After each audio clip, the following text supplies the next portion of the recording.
বন্ধুরা, এই দেখো প্রয়াগরাজ মহাকুম্ভ মেলা দিনের বেলার দৃশ্য। এই ভিডিওটায় রাতের দৃশ্য যেমন তোমাদের দেখিয়েছি, এবার দিনের দৃশ্যটাও একটু শেয়ার করছি। হ্যাঁ, যেদিনকে একটু কম ভিড়ভাড় ছিল এরকমই দিনে আমি ভিডিওটা বানিয়েছি, নইলে তো জানোই কি অবস্থা হতো। চারিদিকে জনসংখ্যা এতটাই ছিল, ওই জন্য বিশেষ করে 28, 29, 30 3 দিন আমি খুব একটা চান ঠান করে যেখানে ছিলাম ঢুকে গেছি ভেতরে, বেশি বাইরে বেরোয়নি। বাইরের যা দুরবস্থা তোমরা নিশ্চয়ই খবরে শুনেছো, দেখেছো। হ্যাঁ, আমি সঙ্গমের কাছেই ছিলাম এবং তাড়াতাড়ি স্নান সেরে আমি ভেতরে ঢুকে যেতাম, বাইরে খুব একটা এই 3 দিন ঘোরাঘুরি করিনি। তো এই হচ্ছে ব্যাপার। এই দেখো, এই তোমাদেরকে আজকে আমি টোটো নিয়ে ঘোরাবো। হ্যাঁ, ঠিক বলছো। কি ভাবছো? হ্যাঁ হ্যাঁ বাবা, টোটো করে আমি ঘুরছি। অত ভাই পায়ে হাঁটতে পারছি না, বিশাল বড় মেলা। ইচ্ছে তো আছে হেলিকপ্টারেও ওঠার, জানি না হয়ে উঠবে কিনা। এই আমার টোটো যাচ্ছে, দেখো মেলার লেন্থটা দেখো। হ্যাঁ, বিশাল বড় বিশাল বড়, যতটা সম্ভব হচ্ছে আমি দেখাচ্ছি। ভীষণ ছোট ছোট অনেক টেন্ট, বিভিন্ন জায়গা থেকে মানুষ এসে ভিড় করেছে, টেন্ট আখাড়া, চারিদিকে একেবারে ভর্তি। যেহেতু আমি টোটোয় করে এই ভিডিওগুলো তোমাদের জন্য শ্যুট করেছি, তাই এগুলো একটু কাপা কাপা হয়েছে, তো একটু অ্যাডজাস্ট করে নিও। এই দেখো চারিদিকে কি অবস্থা, কি পরিস্থিতি। দিনের বেলা এটা একটু ফাঁকা, সকাল এই 10টা নাগাদ আমি এই ভিডিওটা বানিয়েছিলাম, একটু ফাঁকা দিন দেখেই, যাতে মোটামুটি তোমাদেরকে একটু দেখাতে পারি। হ্যাঁ, এই হচ্ছে ব্যাপার। চারিদিকে তো এমনি পুলিশ রয়েছেই। হ্যাঁ, এছাড়াও আমাদের স্পেশাল বাহিনীও মজুত রয়েছে এখানে। হ্যাঁ, বিশাল বড় এরিয়া নিয়ে এটা রয়েছে। এটা নতুন করে আমার কিছু বলার নেই, শুধু দেখতে থাকো তোমরা। হ্যাঁ, ছোট ছোট দোকান তো প্রচুর, বিভিন্ন মেলা বলতে যা বোঝায়। হ্যাঁ, প্রচুর দোকানের সমাগম, বিভিন্ন জিনিস ক্রেতারা কিনছে, বিক্রেতারা বিক্রি করছে। সেখানে কি বলবো, সব কিছুই আছে মেলায়, যে এরকম ধরনের জিনিসপত্র সাধারণত পাওয়া গিয়ে থাকে। আমাদের গঙ্গাসাগর মেলায়ও এরকম কিছু কিছু জিনিস পাওয়া যায়, তবে এখানে জনসংখ্যাও বেশি, ক্রেতা বিক্রেতার সংখ্যাও বেশি, সবই বেশি, বুঝতেই পারছো। এটা মহাকুম্ভ বলে কথা। তাও আবার 144 বছর পর।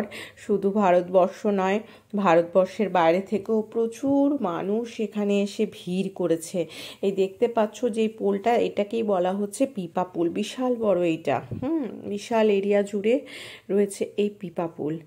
চারিদিকে মানুষ আর মানুষ আর মানুষ। যেহেতু এটা ফাঁকা দিনে তোলা, তাই তোমাদের একটু ফাঁকা বলে মনে হতে পারে, কিন্তু জনসমাগম এখানে একদল মানুষ প্রত্যেক দিন যাচ্ছে আর আসছে। যদি 50 জন চলে যায় বোধহয়, ডেলি বোধহয় 100 জন আবার চলে আসছে পুণ্য স্নান করতে।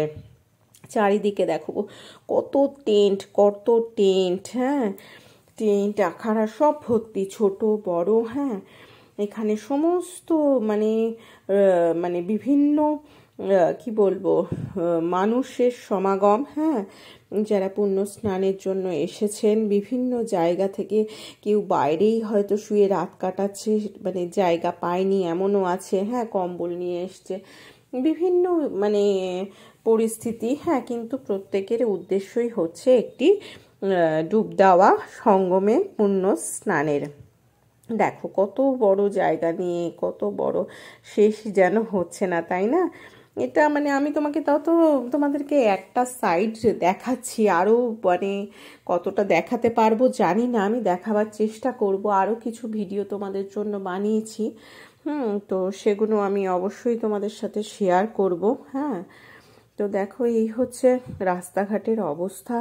এই রাস্তাটা মেন রোডের দিকে যাচ্ছে। হ্যাঁ, এই রোড ধরেই যেতে হয় প্রয়াগরাজ জংশন, এবং ঝুসিও যে এরিয়াটি আছে, হ্যাঁ ওটাতে তো যাওয়া যায়। হ্যাঁ, ঝুসি স্টেশন যেটা আর কি। হ্যাঁ, তো এই রাস্তা ধরে কিন্তু ওখানেও যাওয়া যায়। হ্যাঁ, তো এই হচ্ছে এই এরিয়াগুলোর মানে কি বলবো ছবি, প্রতিচ্ছবি, জনমানুষের ঢল।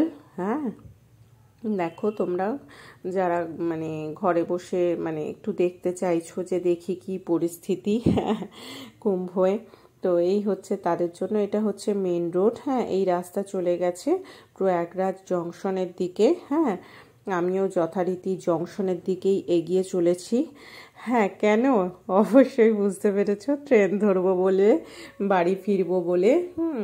নেতাজি এক্সপ্রেস মানে কালকা এক্সপ্রেসে আমার সেকেন্ড এসির সিটটা কনফার্ম হয়ে গেছিলো, সেই জন্য ভগবানকে অসংখ্য ধন্যবাদ। তো এটা আর কি আমি বাড়ি ফেরার সময় ভিডিওটা করেছিলাম তোমাদের জন্য। এছাড়া আরও ভিডিও আছে, সেগুলো আমি যেমন যেমন সময় পাবো তোমাদের সাথে শেয়ার করছি। হনুমান মন্দির, আরও শিব মন্দিরের আছে এবং আরও বিভিন্ন, হ্যাঁ, তোমার প্রয়াগরাজেরই কিছু দৃশ্য। তো রাস্তাঘাট এমনি এই রাস্তাটার উপরে উঠে গেলে তোমাদের অতটা চিন্তা নেই, অতটা ট্রাফিক থাকবে না। হ্যাঁ, দেখো মেলা কিন্তু শেষ হচ্ছে না, এতটাই বড় জায়গা নিয়ে, পরিসর নিয়ে, মানে কি বলবো, দেখেও সে মানে কত দেখাবো, মানে শেষ হবে না। হ্যাঁ, তো আরও কিছু ভিডিও আমি বানিয়েছি, অবশ্যই তোমাদের সাথে শেয়ার করব। হ্যাঁ, যেমনটা পারবো সেই মতন, কারণ এখানে কি বলবো, ইন্টারনেটের একটু টাওয়ারেরও সমস্যা এবং চার্জেরও সমস্যা, সব কিছুরই আছে। হ্যাঁ, তো সেই জন্য সব ভিডিও করলেও আমি কিন্তু তোমাদের ভিডিওগুলো যথাসময় দেখাতে পারছি না, দেখাতে আমার লেটই হয়ে যাচ্ছে। যাই হোক, এই ভিডিওটা শেয়ার করলাম। হ্যাঁ, দেখো কেমন লাগছে তোমাদের সকলের, অবশ্যই জানিও। আরও ভালো ভালো মন্দিরের ভিডিও রয়েছে প্রয়াগরাজের, সেগুলো আমি খুব শীঘ্রই চেষ্টা করছি তোমাদের জন্য নিয়ে আসতে, অবশ্যই দেখো। আর কেউ যদি পারো, কারোর মনে ইচ্ছে থাকে, অবশ্যই ঘুরে এসো, একটি পুণ্য স্নান করে এসো। হ্যাঁ, ভয় করলে কি চলবে। এই হচ্ছে স্টেশন চত্বর, এখানে আমি ওয়েটিং রুমে বসেছিলাম। এগুলি টেম্পোরারি বানানো ওয়েটিং রুম।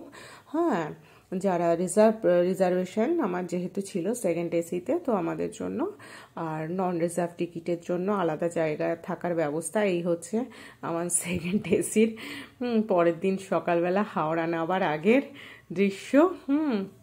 এই পৌঁছে গেছি, ট্রেন প্রচুর লেট ছিল, আর কি করব, পৌঁছে গেছি।